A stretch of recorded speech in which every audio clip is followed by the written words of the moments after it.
September 19th, 1777, midnight. A messenger screams, "The British are coming! The British are coming!" Lord Cornwallis was close to entering Philadelphia. The Declaration of Independence was barely a year old, and now the men who signed it were the most wanted in the British Empire. Caught in its traitor's death, they grab the secret documents of the young nation, pile into wagons, and scatter into the dark. They are no longer just a government, they are also now fugitives on the run. As the United States approaches its 250th anniversary, a lot of attention is given to the big names, the moments everyone already knows in the history books. This country wasn't built only on those well-known capitals or battlefields. It was built in places like this by people whose names rarely make it into the history books,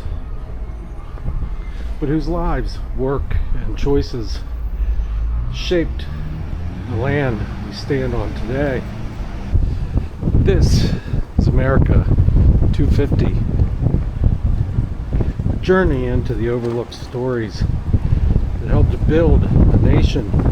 I'm the Giant Rat, and this is the adventure.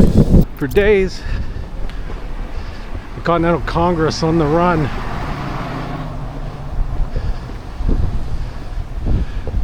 moved, ran around forested areas outside of Philadelphia. Eventually, they agreed to meet together right here in Lancaster, on this spot. This is where the old Lancaster courthouse was located, where this monument is now. Why Lancaster? After days of dodging British patrols, the Congress needed a breath.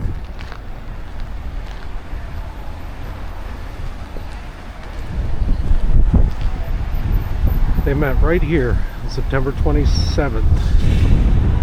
And for exactly one day, this was the capital of the United States.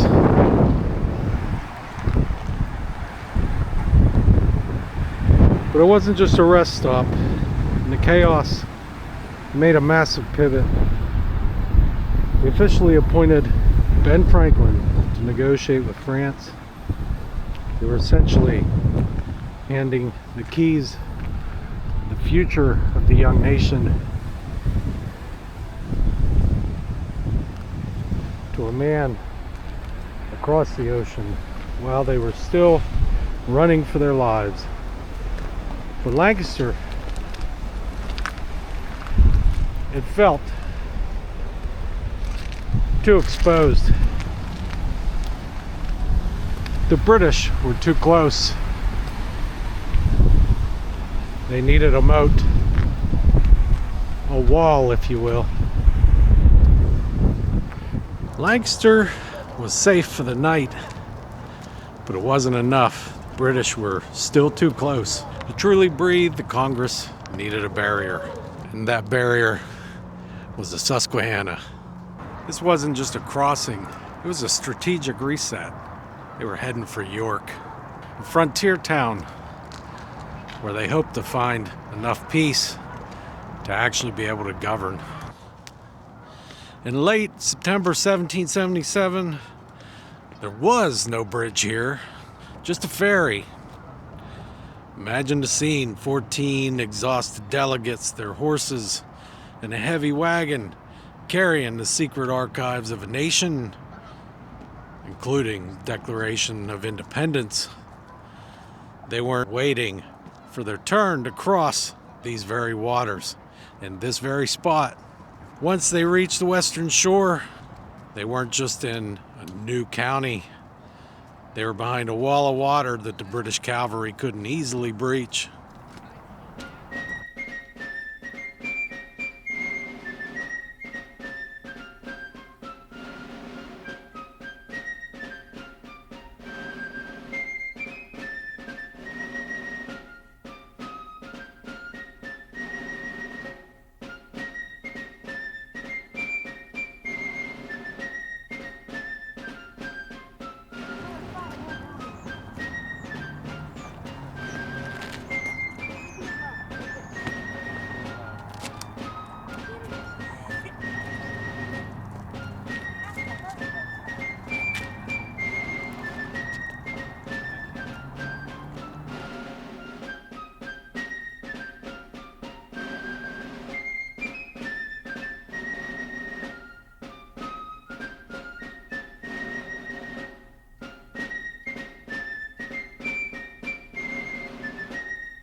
They made it. York, Pennsylvania. From September 1777 to June 1778. This frontier town was the seat of American government. And this is exactly where that happened.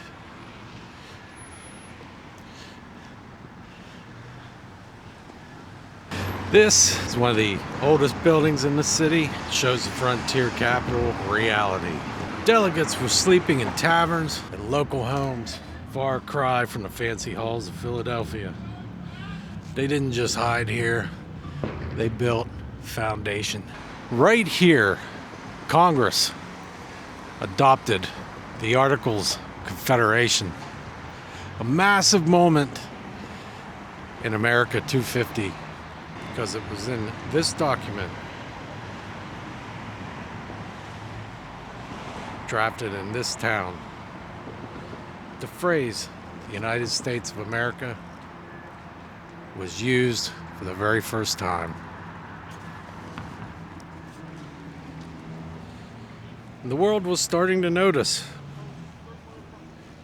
When Congress was meeting here, they got the news they've been praying for.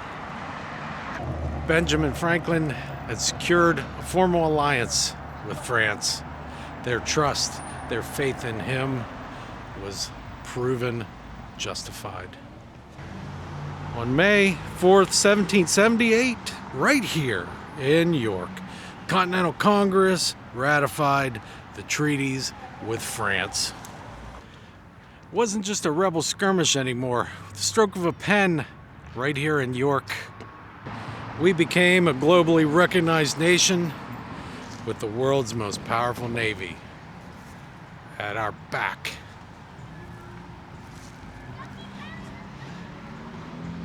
Now this is not the original courthouse. This is a replica. The original is gone.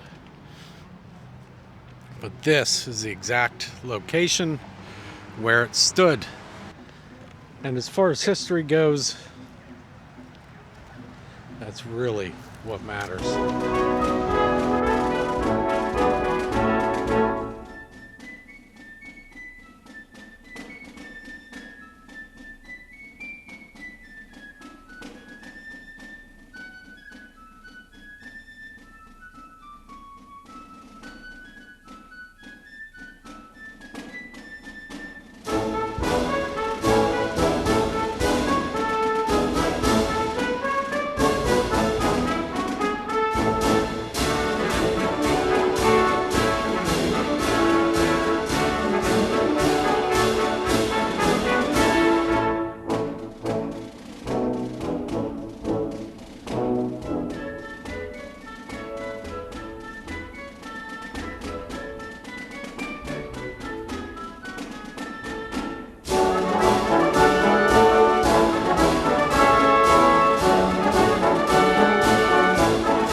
While the diplomats were winning in France, dark cloud hung onto the revolutionaries right here in York.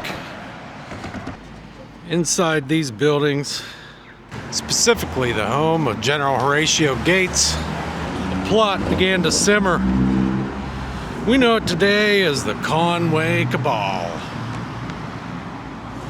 A group of high-ranking officers and even some members of Congress grew frustrated with Washington's losses at Brandywine and Germantown.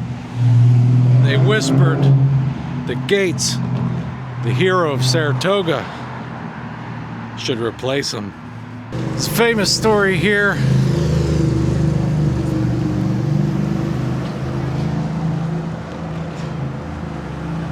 Called a conspiracy at the dinner table, where the Marquis de Lafayette stood up in the middle of dinner with the conspirators, raised his glass and forced everyone to toast General Washington. It was a public challenge that effectively broke the cabal. betrayal failed. For a few months here in York, the leadership of the revolution hung by a thread. In 1777, the American dream was essentially government in a suitcase traveling down Route 30. They didn't have a permanent home. They had a river at their back and a new name: the United States of America. Lancaster and York weren't just pit stops. They were the shield that kept the revolution alive. The American spirit was arguably at its strongest when it was on the run.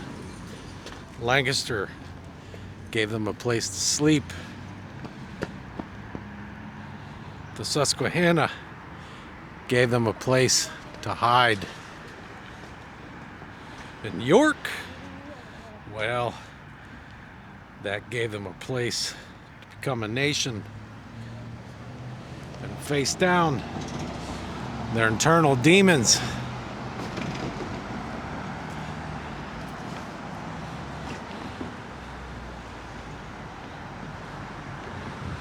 As we approach America 250, remember, some of our greatest moments, they didn't happen in grand halls, but in brick-lined streets, in frontier towns, in the heart of Pennsylvania.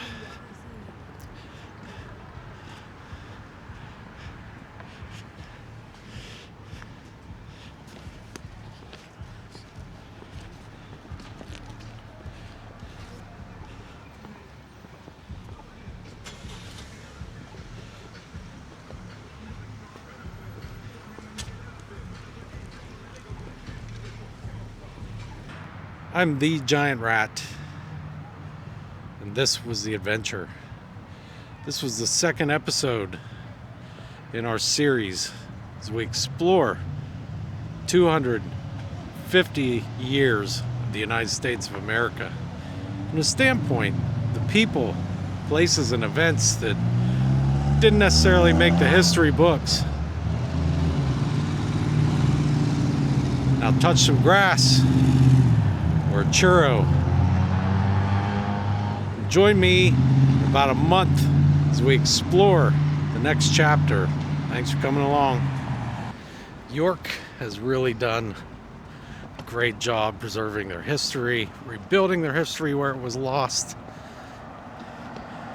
and creating this district for people to check out and learn about this portion of lost history, something that you won't see in the books.